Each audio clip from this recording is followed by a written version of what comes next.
so efficient. Beal continues to do his thing. This is getting scary now. There's the hot man tonight. 60 for Bradley Beal. All right, Tim, Legler joining us now. So Bradley Beal putting up 60, but Philly prevails. Maybe seeing Steph Curry the other night got him going. What made him so good tonight, so unstoppable? I'll tell you what, this guy is a guy that a lot of teams around the league would salivate to get their hands on because he could be the missing piece on a lot of teams to get them to a championship. Unfortunately, right now, a lot of numbers on a team that's not winning a lot of games. But, John, he's got the whole package. And I think tomorrow morning you're going to find a new league leader in scoring after this one.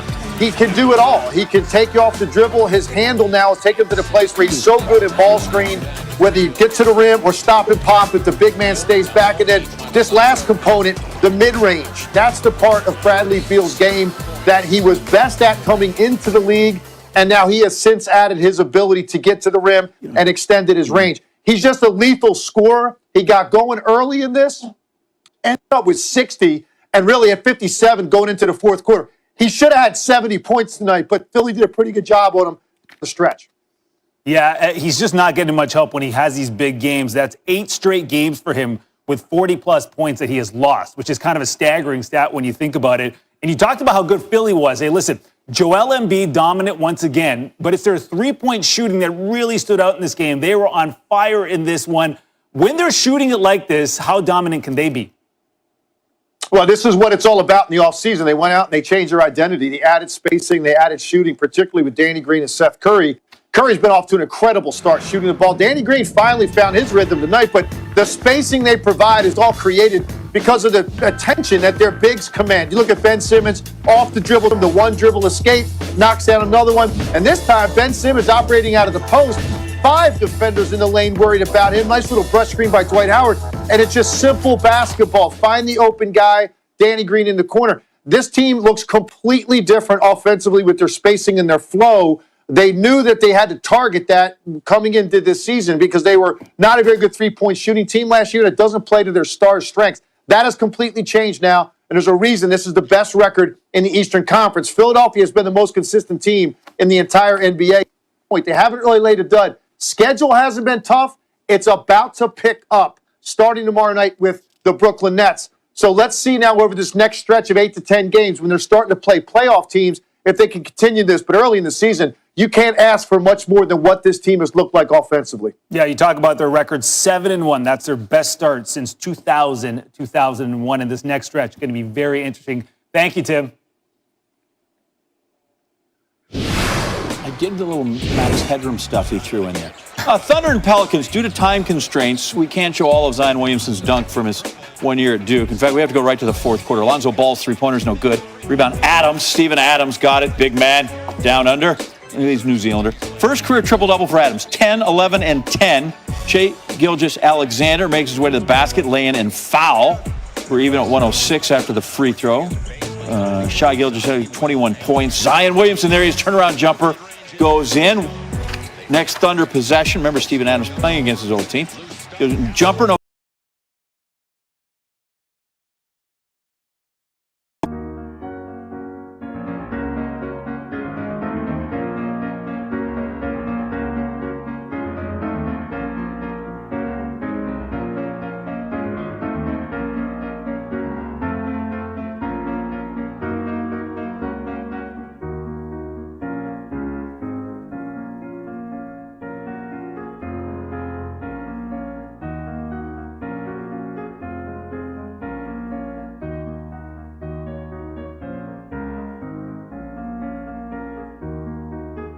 Good. Al Horford gets the rebound, kicks it back out. There's George Hill. And we've got a foul call. We look at the replay. Lonzo Ball. Did he get all ball? Did he get anything? Maybe just the guy mishandled the ball. Suspect right there. Yeah, didn't like it. Stan Van Gundy didn't like it. Like, I've been in the league for a while now. Here's George. Made the first one. Second free throw up. Good. Thunder up 1, timeout Pels. Of course, we're going to draw something up for either Brandon Ingram or Zion Williamson. Or we could let Nickeil Alexander-Walker shoot for 3 and watch that thing rattle out. So close. So the kid had his chance. Maybe next time, I don't know, Zion. Thunder, hold on, win by 1. check in on the Rockets and the Pacers. The Pacers sneaky good this year so far. The Rockets trying to get it together, trying to figure this thing out. Rockets up by 8. John Wall, DeMarcus Cousins drives, but he is met at the rim by Domantas Sabonis, who's been a double-double machine this year. Doing it on defense here, second quarter. Rockets down by 4. James Harden going to pass it down low. Nwaba there over Miles Turner. Fourth quarter we go. Pacers down by 1. TJ McConnell driving to the lane. Kicks it out. Malcolm Brogdon efficient from 3. Pacers with a 2-point lead. Moments later, Rockets down 2. Wall coming off the screen. Makes that tough layup right there. Finished with 28 points. He has been balling out. 101. Rockets down 1 now. James Harden splitting defenders. 15 points on the night. But the Pacers would answer. Brogdon left open. Can't do that. Yeah, it's a friendly bounce right there. I get it. Shooter's bounce, though. A career high 35 in this one for him. Harden splitting the double team. Nwaba, though, blocked by Turner. Turner getting the better of him this time. Didn't like getting dunked on. Pacers go on to win. Bradley Beal came into this one as the NBA's third leading scorer. 30.6 a night. Definitely going to signing for 92 points in the second quarter. Early third. Beal, 5 points. Beal would hit 2 free throws, get 57 points through 3 quarters. That's the 4th most points entering the 4th quarter in the last 25 seasons, trailing only Kobe Bryant, James Harden, Klay Thompson. 38 points, 8 rebounds. Beal finishing with 60, but not enough. His team continues to struggle out of the gate here. Only 2 wins to go. 2-6 on the year now. Bradley Beal, just the 3rd player in NBA history with 60 points against the Sixers, joining Wilt Chamberlain and Kemba Walker. And his 60 points are tied for the 3rd most points scored in a loss in the last 30 years. Beal actually 1-3 in his career when he scored at least 50 points. That is a bizarre stat. Astonishing. Yeah, not getting much help in those games. Tied for the 4th worst record in NBA history. In sports parlance, a joint session of Congress met today to simply confirm the final score of the 2020 presidential election. Joe Biden, 306, Donald Trump, 232. Objections to the electoral count were expected inside the Senate chamber, as were protests to the election itself outside. But then a violent turn. A storming of the U.S. Capitol. A rioting mob breaking through barriers, pushing past police into the Capitol halls, some legislators' offices.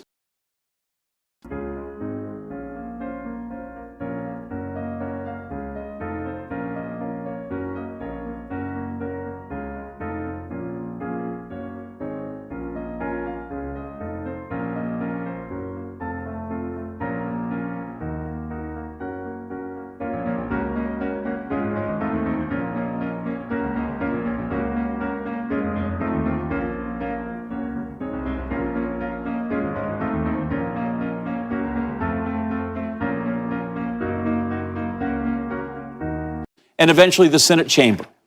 Oddly, some strolled leisurely, took videos like mere tourists on this thing. Amid tear gas and chaos, the counting stopped. Lawmakers moved to safe cover as the building went into lockdown. The actions nearly universally condemned by both sides of the aisle, allies of the U.S., and athletes who no longer stick to sports. Shortly after 8 Eastern, the Capitol cleared. Senators, representatives reconvened, picked up the count. Mark Spears at a mostly empty NBA arena in San Francisco. He is with us on SportsCenter. Warriors and Clips are playing tonight. Mark, the events of the past 2 days, not just Washington, D.C. today and this evening, but Kenosha, Wisconsin as well, very much on the mind, on the heart of NBA players. Give us a sense of it and how it's playing across the league. Well, I gave a call pregame to Thunder guard George Hill, who you guys may famously know, who sparked a 3-day standoff in the NBA bubble that was sparked after Jacob Blake was shot by cops in Kenosha, Wisconsin. So I get George on the phone. He's like, man, this is crazy. I expect this. This is the norm. I'm like, so you talking about Kenosha or what happened in the Capitol building? George was like, both. And he went into talking about if there were 100 black men who went into the Capitol building and did this, there would have been bloodshed and there would have been people beaten. And in terms of Kenosha, he said he prayed for the families of Jacob Blake. He feels bad for the families and the kids. but he expected this result as well in terms of not charging the officers. So definitely emotional George Hill this afternoon. And here's what others around the league had to say. You know, I'll say it because I don't think a lot of people want to. Could you imagine today if those were all black people storming the Capitol and what would have happened? You know, so that to me is a picture that's worth 1,000 words for all of us to see, and probably something for us to reckon with again. It's sad, definitely sad. We should be better than this. It's what I see, the videos, and it's disgusting. See a lot of it's a special place, and I just hope that everybody from there and our fans, everybody's safe. This should not be allowed. It's unacceptable. It's America's capital. Should not be able to do what I saw on video. It's disgusting. It's embarrassing. And it should never happen. Can't believe it. Can't believe it. Lost for words with it. Most important thing we can do is still stand up for what we stand for, and believe in it and stand behind it. I mean, we can't really control when people want to have outbursts and things like that. I wish the best of those people that have to be around it and be involved around it. Hopes everybody stays safe. Nobody gets hurt anymore. I've seen some of the things that they did, and if you really look at it in all reality, it kind of looks like a movie. Like you can't believe it. It don't look true. To be honest, at 30 minutes, I didn't think we were playing. And then coaches left the room, players.